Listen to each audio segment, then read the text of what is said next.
이 시국이야말로 독도의 영토 편입이 필요하다.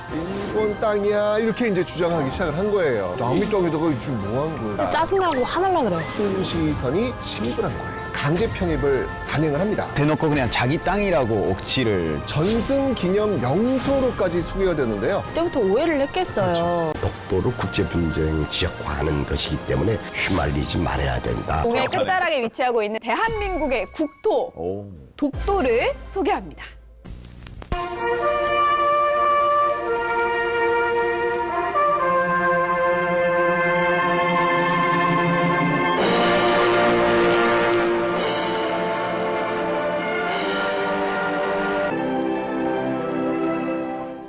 대한민국 정부는 독도가 역사적, 지리적, 국제법적으로 명백한 우리 고유의 영토라는 공식 입장을 취하고 있는데요. 그 근거로 대한제국 칙령 제41호에 독도가 한국의 땅이라고 쓰여 있습니다. 그리고 일본 측 문서에서도 1877년 태정관 지령, 1904년 신고호 행동일지 등을 통해서 독도가 우리 땅임을 확인할 수 있는데요. 뿐만 아니라 오랜 옛날부터 울릉도에 사는 사람들이 독도에서 고기잡이를 했다라는 것을 알 수 있는 자료가 정말 많습니다. 당연하죠. 네, 아직도 유명한 이야기 있지 않습니까? 조선시대 숙종 때 이야기 안용복. 들어보셨죠? 네. 네. 이 안용복이 울릉도에서 그 어업 행위를 하고 있었거든요. 근데 이 조업권을 두고 일본인과 이 신라인가 붙어가지고 일본으로 끌려가요. 근데 그때 이제 일본 태수한테 아니 조선인이 조선 영토에 가는데 뭐가 문제입니까? 라고 이제 강력하게 주장을 하죠. 결국 이제 1695년 12월 25일 도토리번 그 답변서를 통해 가지고 울릉도와 독도 모두 도토리 번에 속하지 않는다라는 사실을 확인을 받습니다. 다음에 1월 28일이었죠. 일본인들의 울릉도 방면 도해가 금지되는 그런 결과를 만든 인물이 바로 안용복 아니겠습니까? 그런데 일본은 독도가 자신들의 영토였다고 주장하면서 아주 오랫동안 한일 문제를 조장해 왔습니다. 특히 2000년대 들어서 일본 정부는 일본 사회 우경화 경향에 편승하여 시마네현의 다케시마의 날 제정, 문부성 독도 관련 교과서 왜곡, 그리고 우리 측 배타적 경제 수역에서 해양 탐사선 수로 측량 등 독도를 분쟁 지역화하기 위해서 다각적인 도발을 시도해 왔습니다. 일단 독도는 우리 땅 그 가사에 나오는 러일 전쟁 시기로 좀 거슬러 올라가 보도록 하겠습니다. 러일 전쟁 이 전투가 긴박하게 전개되면서 일본은요 1905년 1월 28일 날 이 독도에 강제 편입을 단행을 합니다. 그러니까 전쟁에서 유리한 상황을 만들기 위한 것이었죠. 그러니까 기본적으로 지금 동해 쪽이잖아요. 이 동해 쪽에서 러시아 쪽이 위에서 지금 내려오고 있는 상황이고 일본은 그 옆에 있는 상황이니까 어딘가에서 싸워야 된단 말이에요. 그 군사 기지로 중요한 지점, 여기에 이제 독도가 되었다는 얘기인데 1905년 러일 전쟁이 긴박하게 전개되자 일본은 아주 다급해집니다. 네. 1892년 일본 외무성의 초임 외교관으로 부산의 일본 영사관에 부임했던 야마자 엔지로 당시 외무성 정무국장으로 대러 선전포고 원문을 만든 일본인인데요. 정무국장은 일본의 대외 정책을 모두 주무르는 요직 중의 요직이었습니다. 그런데 어느 날 일본 시마네현 출신인 나카이 요사부로라는 어부가 독도에 와서 그곳에 서식하던 강치를 포획을 하게 됩니다. 그는 독도의 강치잡이를 독점하기 위해서 이 섬을 조선 정부로부터 임차할 생각이었다고 하는데요. 독도를 한국의 영토인 줄 알고 임대 신청서를 제출하기 위해 찾아온 그에게 야마자 엔지로는 이렇게 말합니다. 궁금하네. 뭐라고 얘기했을까? 이 시국이야말로 독도의 영토 편입이 필요하다. 독도에 막루를 설치하고 무선 또는 해저전선을 설치하면 적함을 감시하는 데 극히 좋지 않겠는가? 이때까지는 일본의 어부부터 또 고위 관료까지 독도가 조선 땅이라고 제대로 알고 있었네요. 그렇지. 맞아요. 이후 1905년 5월 28일 러시아 발트 함대는 최후 결전의 장소로 울릉도를 택한 일본 함대에 대패하게 됩니다. 독도 근처에서 최후를 맞이하게 된 것이죠. 독도를 일본으로 편입시켜 전쟁에 유리한 고지를 선점한 일본의 시도가 성공을 거둔 겁니다. 그런데 독도는요 당시 그 일본의 언론에 아주 큼직한 사진과 함께 전승 기념 명소로까지 소개가 되는데요. 자, 당시 실제 기사 사진 한번 보도록 하겠습니다. 자, 이게 지금 일본 신문이에요. 여기 지금 뭐 화질은 좀 흐리지만 이 사진 보시면 독도가 지금 나와 있거든요. 네. 말이 안 뭐야, 되네요. 장난하나. 네. 자, 그런데 2차 세계대전 후에 이 독도는요, 연합국 총사령부 명령 등에 의해서 일본의 그 관할 대상에서 명시적으로 제외가 됩니다. 자, 그리고 1945년 광복과 더불어서 다른 모든 섬들과 함께 한반도 부속 도서로서 대한민국에 완벽히 반환이 된 것이죠. 평화선을 딱 선포해버린 거예요. 그러니까 한국 연안 수역 보호를 위해서 선언한 해양 주권선이다, 이렇게 볼 수 있겠습니다. 이 평화선이 어떤 의미를 갖는지 당시 국회 속기록으로 한번 확인해 보도록 하겠습니다. 이 해양 주권선으로 말하면 우리 한국에 있어 한국 평화선인데 일본 민족과 우리 두 민족 사이에 한 선을 그어놓고 이 선 사이에는 우리가 서로 권리 침범을 하지 말자 그래가지고 이 선은 반드시 지켜야 한다. 국제적으로 지켜야 한다. 그러므로 해서 우리는 평화를 유지할 수가 있다. 그러므로 이것은 평화선인 것이올시다. 그 다음에 우리의 이권을 옹호하는 경제적 경제선이올시다. 그러므로 이 두 가지 의미에 있어서 해양 주권선은 우리의 전력을 다해서 총력을 다해서 사수하지 않으면 안 될 것입니다.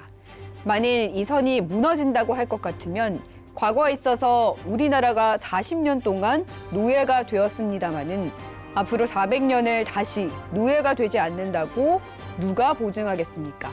그러므로 이 선은 우리가 한사고 우리 국민 총력을 다해가지고 반드시 방어해야 될 줄로 생각합니다. 근데 이제 이런 와중에 더 큰 사건이 터집니다. 1953년이었죠. 바로 일본 순시선이 독도를 침입을 한 거예요. 자, 분명히 아까 그 평화라인 딱 그었잖아요. 네. 넘어가서 독도를 지금 침입을 한 겁니다. 자, 기사부터 한번 보도록 하겠습니다. 자, 53년입니다, 지금. 아직도 지금 정전이 아직 안 된 상태예요. 지금 전쟁 기간입니다, 지금요. 이때 나온 건데, 일본 도군현의 국립경찰과 그곳 관현 30여 명이 해상보안대의 경비선 2척을 대동하고 27일에 독도에 상륙하여 도군현 도계촌 죽도라는 팻말을 꽂고 작업 중이던 어민 6명의 퇴거를 요구했다. 이 보세요. 지금 우리가 전쟁 중이잖아요. 네. 아, 맞네. 6.25. 남의 집 지금 난리가 났는데 그때를 틈타가지고 지금 이렇게 뭐 순시선을 보내가지고 이런 행위를 한다는 것 자체가 그러니까 노리고 있었다는 얘기잖아. 이건 정말 그렇죠. 횡포고 만행이 아닐까라는 생각이 드는데 일본은요, 되레 1954년 9월 25일 날 독도 문제를요, 국제사법재판소였던 ICJ로 가져가서 최종 판결을 받자고 우리 측에 제안을 합니다. 나혜 씨 그 신발 제 건데 우리 소송 들어갈까요? 뭐예요? 그러니까 나혜 씨가 그러면 소송에 같이 한번 갈 의향이 있냐고요. 아니요? 굳이 그럴 필요가 없잖아요. 네. 자, 이러자 대한민국 정부 당연히 대응합니다. 한 달 뒤였던 10월 28일 독도가 한국 영토라는 사실에는 논란의 여지가 없다면서 국제재판 거부하고요. 대응할 이유가 없죠. 그죠? 그렇지. 예, 당시 우리나라 외무부 장관이 직접 외교 문서를 작성해서 일본에 보냅니다. 뭐라고 했냐면요. 독도는 분쟁 지역이 아니며 역사적 맥락에서 이해해야 한다. 라는 그 우리 정부의 그 기본 입장을요. 아측 구술서라는 그 제목의 문서로 처음 정리를 하는데 ICJ에 분쟁을 제출하자는 제안은 잘못된 주장을 법률적으로 위장하려는 시도에 불과하다.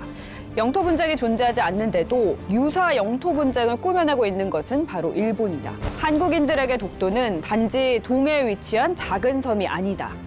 독도는 일본에 대한 대한민국 주권의 상징이며 대한민국 주권의 완전성을 판가름하는 시금석이다.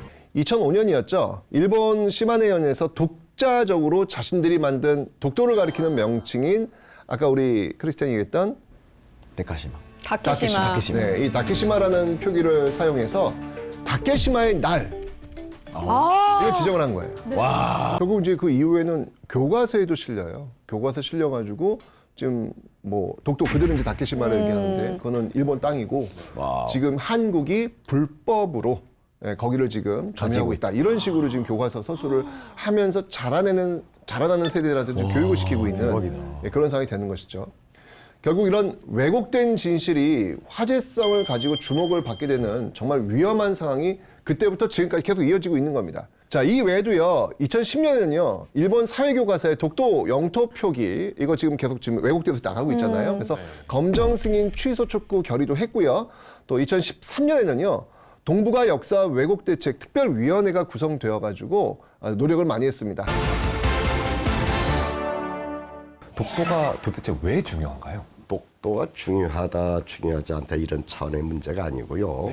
우리의 생명과 같은 그 의미를 갖고 있어요. 광복의 상징성을 갖고 있지요. 역사적으로도 우리 땅이고 국제법적으로도 우리 땅이고 현실적으로 또 우리가 우리의 땅입니다. 우리가 현실을 지배하고 있거든요. 시류적 지배라고 하는데 독도 영토수호 대책 특별위원회라는 곳에서 또 위원장까지 맡으면서 활동을 하셨습니다.